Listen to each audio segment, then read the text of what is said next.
What up, everybody? Welcome to my channel. You Too Can Be Great. This is Love and Hip Hop New York Season 10, Episode 13, Mind Your Dollars review.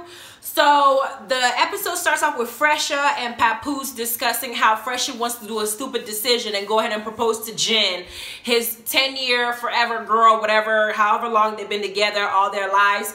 He's now ready to now take yet another loan, make a bad financial decision where he still owes Jada $70K. He just took a loan for a house. Now he's taking a loan for a ring, taking all these debts because now that he hit Love and Hip Hop New York, he's thinking that all these money's going to be flowing in while he's making his YouTube music videos and writing songs for people. He's going to now pay off this thousands and thousands and thousands of dollars worth of money. He is now at least at $350K in debt, and he's trying to sit up here and pay for a ring for this girl who's asking for too much because she thinks that Fresha is made out of money. She didn't hit the jackpot with this man. Then, even though he actually admitted that he proposed to her 10 years ago, and when she got pissed off at him, she didn't think, let me pawn this ring and take the money because of course my man spends all this money and I have kids to raise. She thought, let me just toss it out the window, be dramatic, and let somebody else collect the money. Dumbass. Then we got Kimbella and Juelz's brother twin discussing the fact that Juel has sent him a letter and he wanted to read it out in front of the whole family. I prefer to see Kimbella in this type of atmosphere because so far all I have seen her do is be in an atmosphere where she have an ass looking stupid. Either she's in front of Chrissy, the woman who dogged her out and then punched her in her face and had her ass up in the air, open for everybody to see, and she's out here kikiing with her because it's Dipset. She looks stupid, or she's picking a fight with Yandy over some dumb stuff that happened years ago, even though Yandy wasn't the one who tagged her and whooped her behind. She just looked dumb every episode I've seen her. This is the one episode that they have her looking somewhat normal. She's a beautiful girl. She has beautiful kids. She has a family that she can dote on, especially now that her man is out of the house, incarcerated, supposed to be released in the summer. It's better to show her in an emotional light where she gets to see, let us know that this is what her family is going through, and I prefer her in this setting than in her out there looking a fool. Then we got Yandy, Remy, and Olivia now meeting up and discussing Rich and the whole allegation that he stole over 100K from Olivia.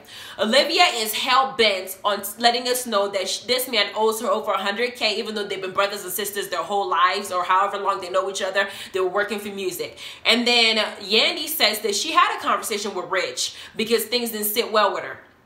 And that when she talked to Rich, based on what she perceived, Rich really believes in his heart that he didn't steal from this girl. Meanwhile, Olivia's getting mad at Yandy, talking about, you don't believe me, you don't believe me. She's entitled to her own opinion because in her mind, Yandy feels like Olivia really believes that she's right. Rich really believes that he's right. And in that case, they both have their truth to tell. Yandy doesn't have to pick a side because it seems like there's got to be somewhere in the middle where you got your truth, then there's the real truth. But until y'all meet together, I have to be honest and say I talked to both of you and it seems like y'all have some good points. Then Remy jumped in and made a good point. She said there's something called a split, what she call it, a split sheet, where you're supposed to, you know, check the split sheet and figure out exactly who's supposed to get what at the end of the day once the cut is made. And that when she first started as an artist, she was very naive. She didn't know some of the intricacies of what people get, you know, what you pay for on the side. Because let's be clear, every singer and every rapper that actually puts themselves out there has a contract to sign.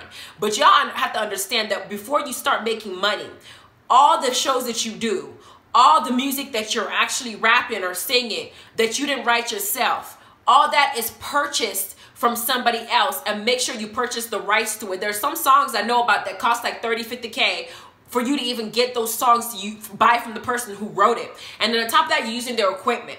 Then they're planning the show, so they're working on your behalf. When you start collecting money, then they take their cut. They got to pay themselves back all the stuff they spent on you, plus their cut for helping you working out, you know, working things out, which you got to make their money. For some people who've never been in the music business, they feel like once you get in and start making money, they don't consider the fact of all the things the other person had to do to get yourself out there in the first place and had to pay for. All you had to do was just show up, dress up, and sing. Now, Remy's explaining to her that when she first started, she didn't understand how the pay occurred, and she was almost letting us know that she also made the mistake of thinking that maybe she was being bamboozled or played. But then now that she's got 20 years in the business, she really understands the intricacies of it, and now she's actually talking to the person she may have once had turmoil with regarding money. Still, Olivia is hell-bent on the fact that she's right. This is what she feels in her spirit, and she ain't letting it go. Then we got Jim Jones and Chrissy, I love their relationship because I think that they're compatible with each other when they're good. Discussing the house that Jim bought for Mama Jones and how she reacted. Chrissy did do a good job making sure the house looked good and was well designed.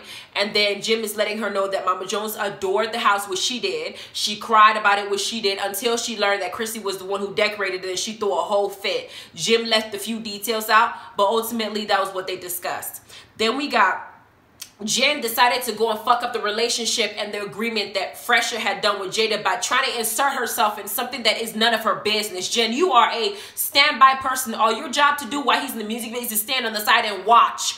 You do not have a music experience. I have never heard of you in anything that has to do with the music industry. You are Fresha's girl, and you so far has been his DNA dumpster. The way he didn't have all these kids, have these kids with you. You sit on the side and you scream the whole time every time you're on the... She is dumb as hell. She is fucking up the situation. Jada said that Fresha owes her $70K.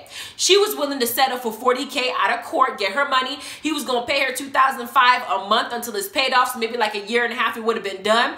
This little heifer decides to go and fuck up the relationship by going to Jada's face and telling this heifer that she going to have to take $30K at $1,500 a month. Are you crazy? Because Fresha already admitted to us that he owes this girl this money. He already admitted that he owes this girl this money. You're over here saying if you want to get your money, you're going to have to go. I feel like Jen is slow. I feel like she's slow. I feel like she doesn't have a career. I feel like she doesn't have any other financial source. And now that she's loving hip hop, she's doing the most to try to get herself on TV. But heifer, you look dumb. You look dumb because in this particular situation, Jada is right. If you owe me $70K and I'm willing to settle for $40K, which means I'm losing $30K, you won't come in my face after I've already settled to come and give me a deal that's worth nothing. Jada handled the situation better than I would, because Jen would have got a... I would have told her about herself. I would have read her for filth and let her know that she has no bone in this fight, because you are not even his wife. You have that necklace, not a ring, and you're sitting up here acting like you have a say in the business arrangement I made with the guy that I was working with and screwing. Let's be clear. You don't need to be in my face unless you have all my $70K. Otherwise, you give me the $40K or we go to court. She said, well, we'll see you in court. You're not going to get none of it. You have to go through me. Girl, bye. Bye. You are not an accountant. You don't have that credential. So just sit your ass down at home and wait for Fresha to come home. Then we got... The next scene, we got Jim, Chrissy, and Twin and Kimbella are in the studio recording the new song Celebration for Dipset. Jim is out here and he's really talented rapper. I liked watching him in the booth since Ballin'. We haven't really heard much from him, and so now seeing him in this atmosphere seems like it's his natural setting. And Chrissy was there to support him. Kimbella and Joel's brother were there. They try to really discuss things. I really like how they showed them in this light. It was a good scene. Then we got Sin meeting up with Joe to discuss Joe, which I said myself, and I said it over and over and over and over again. We know Sin and Joe's been screwing around, even though Sin's trying to put the impression that her and Joe are not, you know, are working things out. She's gone over there at least one, because he said he's been spending nights at her house. He's been tapping the fuck out of that ass. Hopefully she don't get pregnant again until they figure it out. At the same time, while he's sleeping with her, she's giving it up. You have to understand something as a woman, right? There is a rule that when you break up with somebody, if you guys are not in a relationship, the worst thing you can do as a woman is keep spreading your legs for them. Because the guy will get the impression that if I could get in your pants while we're not together, what is the purpose of you making an effort, of you giving you commitment? Because you're already giving me what I want anyway. You have to be stronger than that. You have to be okay with buying a toy and using your fingers to whatever, but don't let that man in your national forest doing nothing. He doesn't deserve it. That he needs to miss everything about you, including your voice. Because at the end of the day, if a man really wants you, he's gonna fight for you. But if you give him everything, including your body, there's nothing to fight for. Because Sin is sitting up here after Joe admitted that he spent several nights with her. He's gone to therapy and admitted that he was cheating on her after he proposed to her. Tahiri was smart enough to say no, because he cheated on her. She found that hair on the sheets. And then he proposed to her. She said, no, I can't marry you. Sin said yes. He cheated. He lied about cheating, even to Papoose. Papoose knew he was full of shit and told him that, I know you lying, because she shouldn't have found nothing in your phone in the first place. Now that he's in therapy, he was honest with it and said, yes, I did cheat. I've admitted it. I'm making all the efforts I can to be with you. At the same time, on the confessional, we're hearing Joe say that he's not putting any labels in the relationship because he's already getting everything he wants. He's in the house, he's spending the night, he gets to see his kids, he gets to sleep with her. What else is there? So I don't need to make you my wife, make you my fiance, because you're already giving me everything I want. Even in a situation where y'all are legally married and y'all are separated, it is wise for you not to sleep with a man. Even in those, don't convince yourself and tell yourself some stupid naive story that because you guys are still legally married, he still belongs to you, you can have sex with him if you choose to. That is the dumbest thing you can do, because that gives him the impression that your anger and whatever it is you're mad about is not legitimate anymore, and that you forgave him. And in the future, when he does something else wrong, it'll be cool, because he's just gonna get mad, go to therapy, say the truth, and then he's gonna come back and get into your pants and get whatever he's gonna start disrespecting you because you're not respecting yourself enough to hold yourself together and let him know where you draw the line. So of course, Sin is telling Joe, you know, you're out here still acting single. Well, girl, what'd you expect? You're giving it up. You're giving him everything else he wants. He got everything he wants, including you. And he didn't have to give you anything. No ring, no wedding, nothing. He didn't have to go back to the way things were, get on his knees, re-propose to you, and really show that he's dedicated to you, because you've already let him in the house, girl. So what do you want? Maybe I feel like Sin did that because she was jealous that Joe might go to Tahiri. So she did what she did by letting him in the house and spending the night and in between her sheets, because she wants to make sure that she hasn't lost that man forever. But you did it wrong. You shouldn't be afraid of Joe to go out there and be with somebody else. You should feel like Joe should love you enough to value you the most, that he'll fight for you regardless. So you should have just let him stay in his own place, see the kid until he's willing to come and actually say, hey, this is the relationship I want. I'm claiming you. You're my wife. You're this and that. He's not claiming her. He's just comfortable with her, that they're in a good co-parenting space, i.e. I get to sleep with her, I get to see my son, and if I want to go out and sleep with somebody else, I can, because we are technically not together. Then we got Fresha making a music video with all these, you know, this what's called 7 to 8 females around him, you know, yelling, making his video big, or I don't know what it's called. And then he has Jen coming up, and now he's going to use this ring that he's going to be in debt with, that's going to probably get his house foreclosed, to propose to Jen. That's if she doesn't throw it out the window again. He has his family there, has his grandma there, has her family there. He proposes to her. He's yelling, will you marry me? And this dumb self says yes. Why did I say she's dumb? Don't tell me, oh, because she has 2 kids, she has to say yes. I'm saying dumb because Jen just sat in front of Jada and had this whole conversation. Jada is the girl that Fresha was just cheating on Jen with just a few months ago. He said that they were in love. He said he was having sex with her. Jada had to go into Jen's DM to get their attention because he took a lot of money from her while they were screwing around. It was just not too long ago their relationship was going on. Here's Fresha now on his knees proposing to Jen after he just cheated. You better take some tips from Tahiri. She said no. Because Fresha will cheat again. Let's be clear. But Jen says yes. Okay, let's all see how that works out then.